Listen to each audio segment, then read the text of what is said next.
Good morning. Let me just repost all this stuff. Welcome to C3, to another live teaching.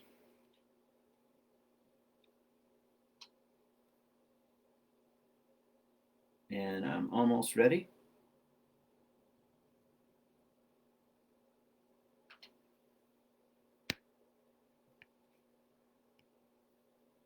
Okay.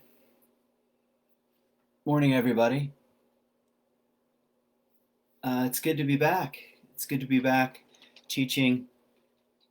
Welcome to C3, West Michigan's inclusive spiritual community, located in Grand Haven, now located on the World Wide Web for the time being. And check us out, c3westmichigan.org. See what we're about, see what our values are about. We're a values-based community, and we hold values in two respects: as aspirational and as a kind of guide, as an aim, something to aim toward, and something we try to embody. So, yeah, it's like in some respects, C3, though we're a small place in a pretty small town, I see to be on the leading edge of spiritual communities or spiritual-ish communities.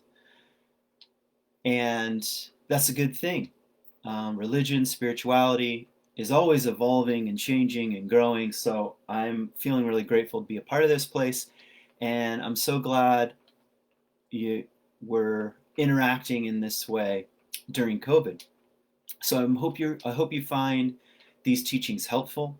I hope you find the community of C3 inspirational. Please sign up for our newsletter. Even if you're not local, sign up for the newsletter anyway. See what's going on. See what we're about. And I think you'll find some really interesting things. So one other quick piece to the C3 people. Make sure you look at the newsletter this week. There's a survey in there, and we'd like you to take it, just about getting back together again, and what your thoughts and feelings are as we begin to wrestle with what do we want to do? When do we want to get back together in person? So that's coming. And join us immediately following this Facebook Live teaching for the Rough and Tumble. Amazing local group, and it's really important to support our local musicians who don't have gigs. And also, it's inspirational, it's inspiring to listen to artists. So immediately following this, stay on the C3 Live page, and we'll repost their live performance. And I think that's it for announcements. Be looking for some guest teachers in the next couple weeks. We hope to have some guest teachers filtering through, cycling through, as we ordinarily always have. I only teach half the Sundays a year, if you're new to C3, though I've been doing a lot more since March. But ordinarily I do half, and we have really amazing guests, and we're working again with guests to try to get them on this format. So that's basically it. Okay, today's title is The Sign of Jonah. And I want to talk about the story, the book of Jonah, as symbol. And it's something I've been mulling over for, I don't know, the last couple of years in many respects, and maybe even longer. The book of Jonah itself was the first book I ever read in Hebrew. As I was just beginning to learn ancient Hebrew, that was the first book we had to wrestle with as students, as graduate students. So I've been thinking about this book for a long time, and more than that, I'm attracted to this enigmatic and strange phrase by Jesus. So some people come up to Jesus and they say, "Teacher, give us a sign. Give us a sign." And I'm not exactly 100% sure no one can be, what these sort of followers are asking of Jesus. I imagine it's something like this: prove you are who you say you are, or prove you are who other people say you are, or maybe do a kind of magic trick, and then we'll follow you. Then we'll we'll listen to your teachings, but give us some kind of sign. And Jesus responds in kind of a funny way. He says, no sign will be given to you except the sign of Jonah. Well, actually, first of all, he says, only a wicked and adulterous generation asks for a sign, which is funny. Like, uh, I grew up in a pretty religious and fundamentalist Christian environment, and people all the time were asking for signs. They were like, give us a sign that you're around, or give me a sign that I'm going to get a new job or something like that. And Jesus says only wicked people ask for a sign, play this game with God, so to speak. Anyway, I think that's kind of funny. But he says, no sign will be given to you except the sign of Jonah.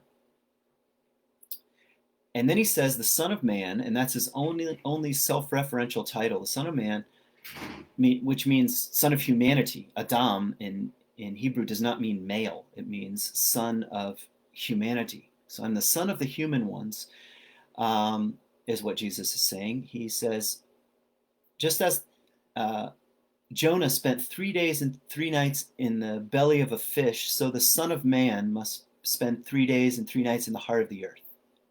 Now, typically, people read this passage and they think, oh, Jesus is alluding to his own death and resurrection. And I'm not denying that. It's an allusion to something. And of course, the Gospels were written a long time after Jesus anyway, so there's a kind of looking back that's happening. But I do not think that's primarily what Jesus had in mind. He's saying the sign is death and resurrection. The sign is getting thrown overboard, descending into the ocean, getting swallowed by a fish, and getting spit out on the other side. That's the sign of this generation. That's the sign of this age and this era. That, here's another way of putting it. If you want to transform, you have to go through the process, the pattern that is the life of Jonah, that is the symbol of Jonah, the sign of Jonah, the story of Jonah. That will prove, so to speak, what I'm talking about. You have to go through it, is what Jesus is saying. He's not saying it's some special thing that I have to go through, but he's saying it's something like a symbol, a pattern, an archetypal story, an energy that is fundamentally true. Now, I want to say something about myths here at the beginning. Oh, well, let me say one other thing before I get into myths. I intend for this teaching to have part 1 and part 2. Because I've also been writing a book. I'm working on a new book, and I'm using this pattern, this death and resurrection pattern, the sign of Jonah, as a kind of spine for the book that I'm working on. So I'm sort of giving some stuff away. So I've got a lot to say, and I've been thinking about it all during COVID, writing during COVID. So I can't do just one talk on it. I'm going to do part 1 and part 2. So hang in there if you want. And you'll see kind of where I'm going after a couple of weeks. So a brief word on myth. Myth is the most misunderstood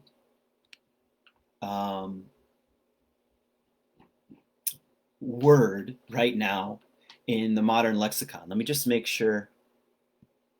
Last week I had a slight problem with Facebook. Just want to make sure it's still working. Okay. So ordinarily when people say myth, you've heard me talk about this before if you've been coming to C3 for a while, but when people say myth, they mean it's untrue. And it's a modern misunderstanding and corruption of something that I think is very important. So a myth is a story that tells the truth without necessarily saying anything historical or factual or scientific. In fact, Michael Meade, the great mythologist, says a myth is a collection of lies that tells the truth, which is kind of a funny way of putting it. It's sort of saying you're looking in the wrong direction if you're asking questions about, is this scientifically true? And nothing could be more obvious than the book of Jonah. Jonah gets thrown overboard. He gets swallowed by a big fish. He lives for 3 days and 3 nights in the belly of a fish and gets spit out. And basically, you're wasting your time if you're asking questions like, did it really happen? Can someone survive in the belly of a fish? And, all this kind of stuff. It's as my friend Brian McLaren always says, that's an exercise in missing the point. So now I'm not condemning that. I've done my own fair share of thinking scientifically and critically about old stories, but that's not the function of a myth. It tells the truth. It tells the way things are in a story form. And a much more interesting question is something like this. What is the pattern here that's true? And I'd like to say something even more maybe radical in a sort of postmodern world. What is the universal and transcendent truth that's embedded in the story or the symbol that we need to wrestle with? Because I think that's the great invitation of myth. Not only is it true specifically, it's true in some sense universally as a pattern. So right away, I want to give away what I'm trying to say is the big pattern. Here's the big pattern. The big pattern is if you want to change, you're likely to get thrown overboard, swallowed, die in a sense, in the heart of the earth, in the belly of a fish, at the bottom of the ocean, before you get spit back out on the other side. And when you're spit back out on the other side, you're given a new opportunity to embody and live out a transformed way of being in the world. It's not guaranteed, but you have an opportunity. It's a way of saying, to quote Jesus, unless you're born again. Unless you're born again, you can't live in the kingdom of God. So, I know a lot of people at C3 have Christian backgrounds, so you might be familiar with some of the stories I'm talking about, but some of you don't, and some of you don't hold to, maybe never were a Christian, maybe you have a Jewish background, or you've always had a kind of agnostic or atheist point of view, and I just want to acknowledge that, and I still want to say, it's still worth looking at these ancient stories. I'm not asking you to believe certain things about them or certain things about God, but I'm asking something like, what is the pattern trying to reveal? And I'd like to go even further and say, I think this sign of Jonah that Jesus intends is a sign for this present moment. Right now, 2020, during COVID, during a massive climate crisis, and a worldwide pandemic, during a political season that is an absolute nightmare in its polarization and shaming and judgment, and in a global system that in some ways is having a hard time growing into the big invitation of a global village, but is like shrinking up and becoming more tribal. It's a challenging time to be alive. And some of our most astounding technological advances also come with an unbelievable dark side. And that's the world we live in.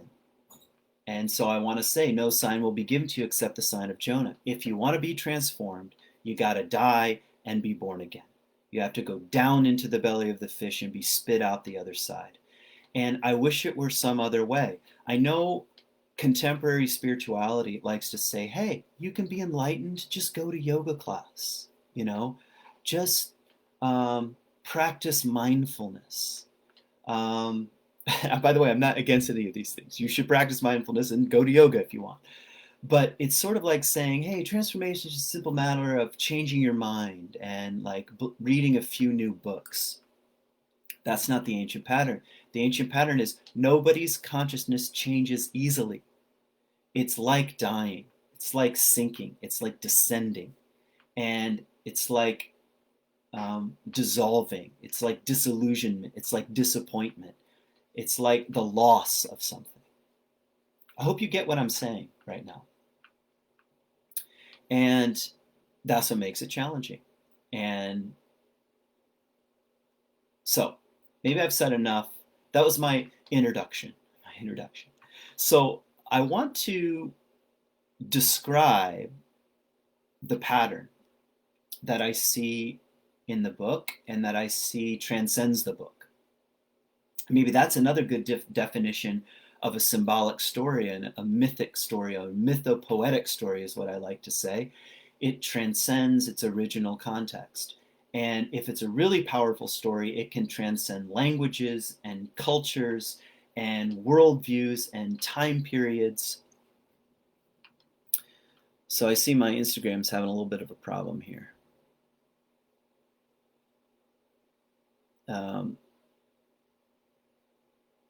Instagram people, let me know if this is no good.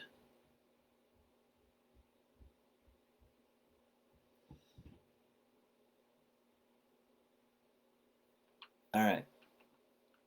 Hopefully, last week Facebook was all messed up, and this week Instagram is all messed up. What can you do? You can't win.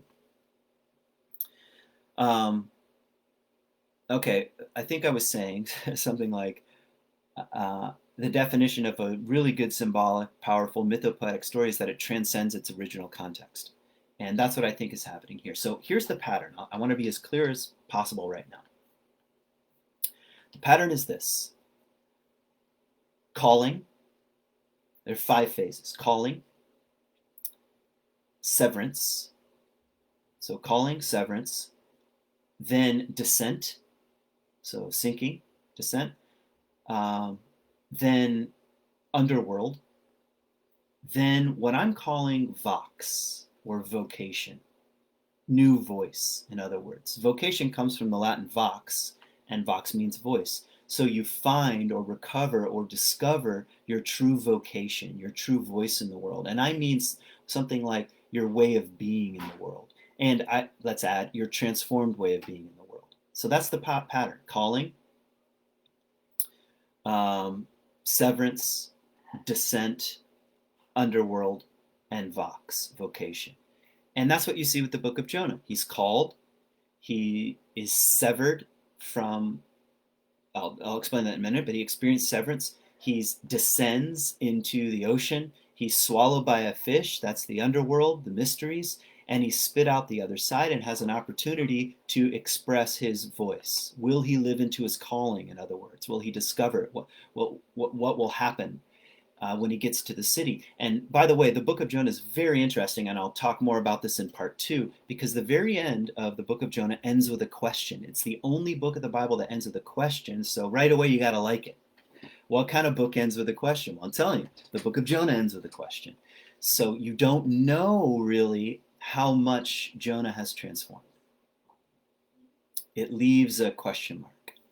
And that's like Adrian Rich's poem saying, the door makes no promises, it's only a door. The door makes no promises, it's only a door. You can either go through this door or not go through. I don't want to quote the whole poem. I just got really excited about that poem. But, okay. So what I want to try to do today is talk a bit about at least the first 2, and maybe the third one, meaning calling, severance, and descent. And then next time, part 2, I'll pick up on descent, underworld, and vox, or vocation. And I want you to try to hear what I'm saying both personally and transpersonally, so culturally, in other words. So you might want to ask yourself, what's true about my own life in what Kent's saying here, in the symbol of the story, and also what's true culturally right now. I think both of those we have to hold in tension. We know that the inner reflects the outer, and we know that the personal journey reflects the external journey. We might even say the psyche creates the world that we live in. We could even go further and say we get the political systems that our internal world, the temperature of our internal world is actually at. So anyway, let's start with calling. And maybe I want to say something personal. A word like calling has always made me a little uncomfortable, because I was always hearing about, well, from my dad and others and spiritual leaders, that they've been called to do this or that. And I always took that to mean, God sort of shows up and says, do this. And people are like, okay. And I think in some respects that's far too literal of a reading. And um, and maybe should be there's more nuance to that. So here are some things that that strike me as a kind of calling. An overwhelming sense that one's world needs to change. One's life needs to change. That's actually more like calling. You have a deeper, heartfelt gut sense or intuition, change your life. Change your life. It's like Rilke's famous poem of the of the statue of Apollo with that final line. After he describes its beauty, he says, change your life. That's what I'm talking about. That's what calling is.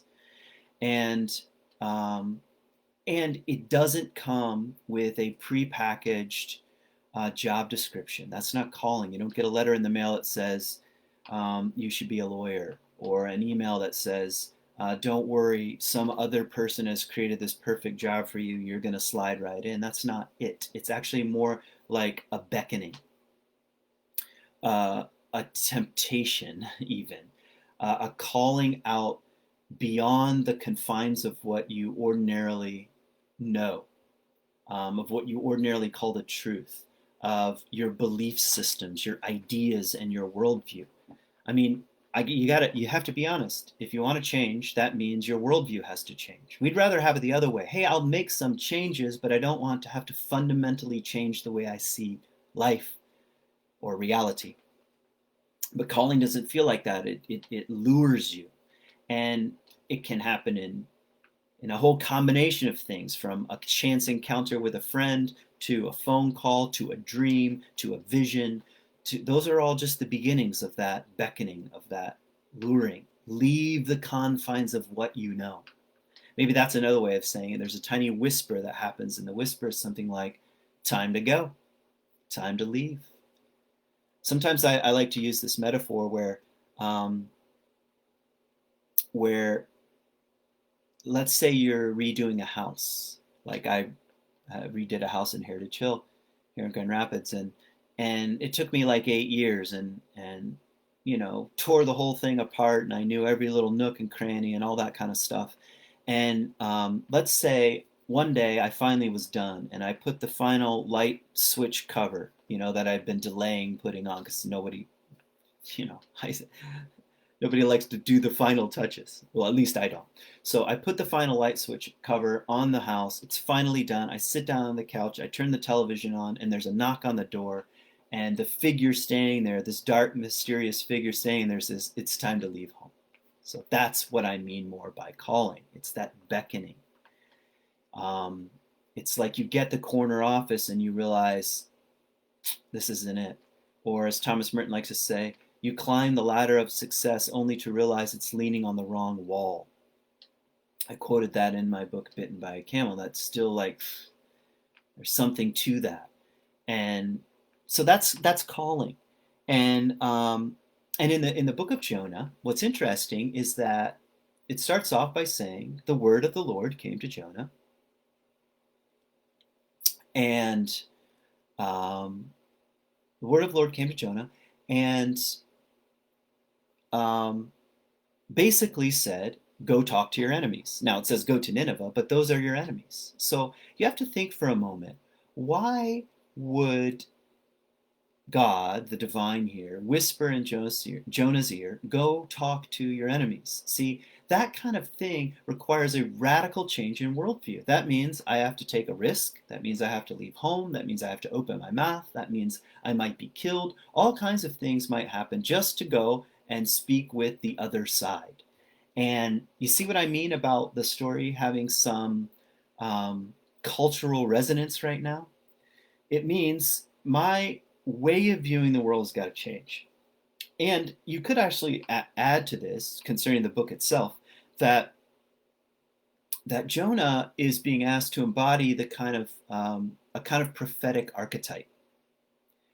And the archetype of the prophet is one who speaks to or speaks against the political and religious establishment. And that's like no sort of laughing matter. That's not something you do just casually. It's saying, go into the halls of power and speak the truth with tears often, um, and and see what happens. Now, who wants to really embody that? Honestly, I know it's easy to tweet something negative about the about a politician, but that's, I mean, let's just be honest. That's, that requires really no courage at all. Jonah is being asked to go to the city center in Nineveh and judge it. I know we live in a culture that loves no judgment, but that's not the prophetic model. The prophets actually do a fair amount of judging. They say, uh, you're not living up to your potential, something like that. So that's the invitation for Jonah. So that kind of calling is not the same thing as saying, boom, you're a prophet. It's actually just saying, you got to go find out. You got to leave home, walk out into the unknown. And what happens, interestingly enough, in the book is Jonah goes in the opposite direction. So this is what Joseph Campbell calls the refusing the call. Refusing the call. And it's part of the story. It's not part of everyone's story, but it makes a lot of sense. If you begin to hear a call on your life, that could be something as simple as stand up for the truth in your relationships, work for something other than your bank account, be an elder to the next generation. These are expressions of calling. They're very subtle. It's actually quite easy to refuse it and say, no, maybe later. I'll get to it some other time. Once I get all my ducks in a row, once I get a certain amount of money in the bank account, once my kids are off to college, once I read enough books, and you start filling in that's the same thing. That's refusing the calling. That's getting in a boat and going in the opposite direction, to use the story. So again, Book of Jonah begins with a call. Go to your enemies, preach against them, and Jonah says, nah, not going to do that. And he flees. And running away is actually just as critical a part of the story as anything else, because a real calling on your life, like embody a harmonious relationship with the natural world at all costs. Let's say that's a calling on your life. Live your life as if you were taking into consideration the next 7 generations, like the Cherokee, I think, say. It could be the Lakota. So that kind of pull, sometimes you got to run and say, there's no way I can do that. I'm not worthy. Let somebody else do it. I don't have a PhD. I have no platform. Whatever kind of excuse you might want to fill in the blank. So if you run from the call, all I'm saying is part of the story, part of the pattern. It probably means that the calling is more real if you flee the scene, because it's going to mean you're going to have to change. So what else might I say about calling?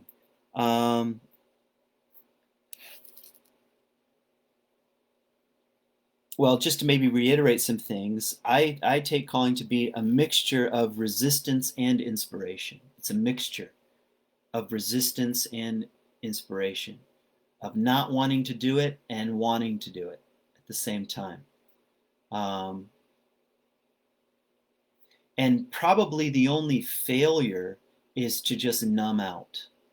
It's not a failure to refuse the call, and it's not a failure to accept the call. Maybe the only failure is to numb out, to plug your ears, and to flee the anxiety that it might bring, that kind of thing. Because a lot is at stake. And one of the things I maybe should mention now, since I'm just thinking of Joseph Campbell. Joseph Campbell says a great myth can challenge us in four respects, four big questions. What is the cosmos? Another way of saying that is, what's my relationship to the big, to the large, to reality, or to the divine? Who am I in relation to that? Who am I in relation to nature? The trees and the birds and the air and the soil and the seasons and the cycles. Who am I in relation to my neighbor or the other? And who am I in relation to myself, my deep self? So the cosmos, nature, others, and self. Myths hover around in this territory by asking us questions. Who are you? Who are you in relation to these four things? The cosmos, the nature, other people, and your deep self. So again, the alluring, come on out, leave home, get in a boat, go discover something. You're dealing with a confrontation of worldview all the way across the board, from how you view the cosmos to how you view yourself. And who wants to walk into that easily? You might from time to time say, no, I'm not going to do that. I don't know if you've ever had a therapist, and I have, and a few times, I had at the beginning, especially, I had this back and forth. I don't need this, I need this. I don't need this, I need this. And and just that's the refusal of the call. That's not wanting to that's not wanting to subject myself to any kind of radical self-examination. So that's calling. Maybe I only have time for a calling this morning and a little bit of severance. So let me say something about severance here. At a certain point, as one progresses in the story, there is a severance. So for Jonah, he hears the call, he gets in a boat and flees, and then all hell breaks loose. And there's a storm, and they're arguing about the cause of the storm, and eventually Jonah is thrown into the sea. He's thrown overboard. And that is the moment that we can call symbolically is the moment of severance. There is no going back. There is no going back. I cannot go back home. I cannot go back to my old way of life. Examples of severance are you get a diagnosis that you don't like. Nobody likes any kind of diagnosis, I suppose. There's a death in the family. There's a job loss. There's some surprise that enters your life that you cannot go back. You cannot backpedal. You cannot see it. For Jonah, he can't get back on the boat. He's thrown over. He's cast overboard. There's severance. There's cutoff. I mean, just go through your life and think, are there any moments of severance that looking back now, I realize, oh, that was a break.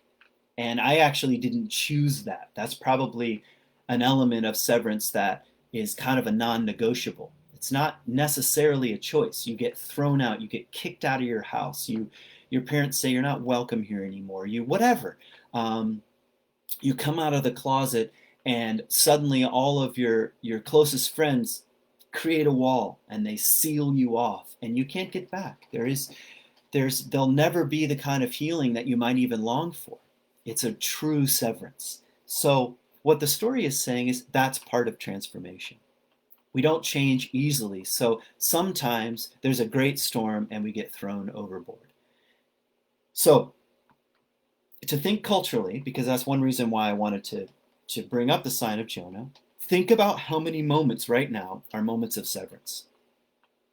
A global pandemic that starts in China and begins to creep around the world. I don't know if you were like me, but I was thinking, maybe it won't get here, or if it's here, it won't be that bad. And all of a sudden, we're realizing, what people were calling a global pandemic is actually the case. We are severed. We can never go back to pre-COVID. Never, ever. Even if there's a kind of vaccine. Right now, something in the culture, we've all been thrown overboard.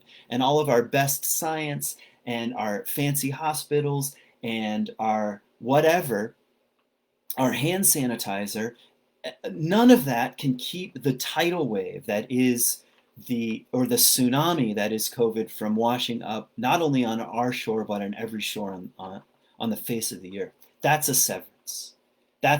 We cannot go back. So the invitation is something like, accept the fact that we've been thrown overboard.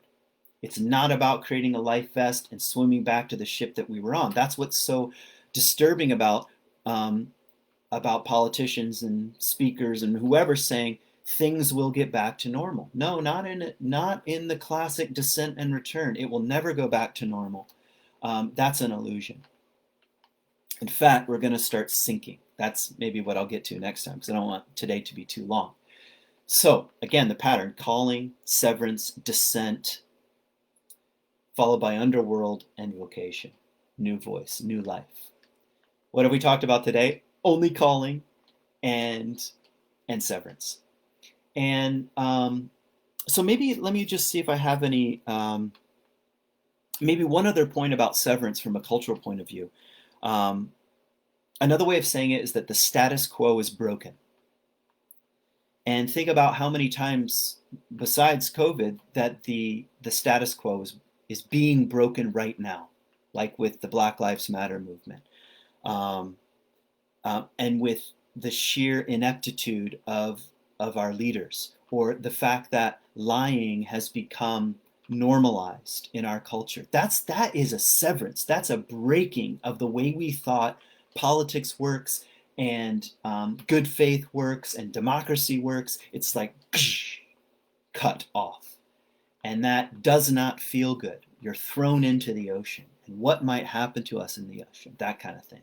So maybe in terms of questions, so here are some questions you might want to ask just right now. Where do you find yourself so far in the story? That's the point of a good symbolic myth. You're to find yourself. Where am I in this? In terms of calling or severance, where have I felt these things in my life? Another question might be, do you find yourself right now turning to the big questions of meaning? Cosmos, nature, others, and self. The big ones, the big four that never go away, no matter your philosophy, ideology, religion, no religion, politics. And if you find yourself turning toward big questions of meaning, probably you're somewhere in this cycle of transformation.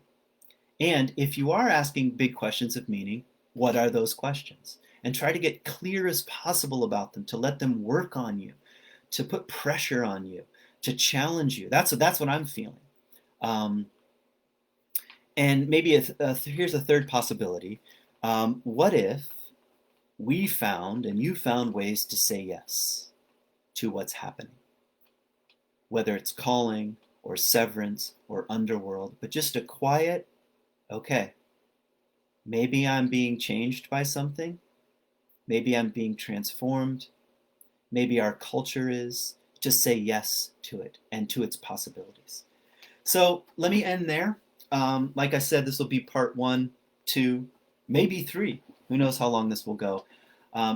I hope you heard something, a hint, a guess, a clue, a nudge, even some resistance. Ooh, I really don't like what he's saying. That's also worth paying attention to.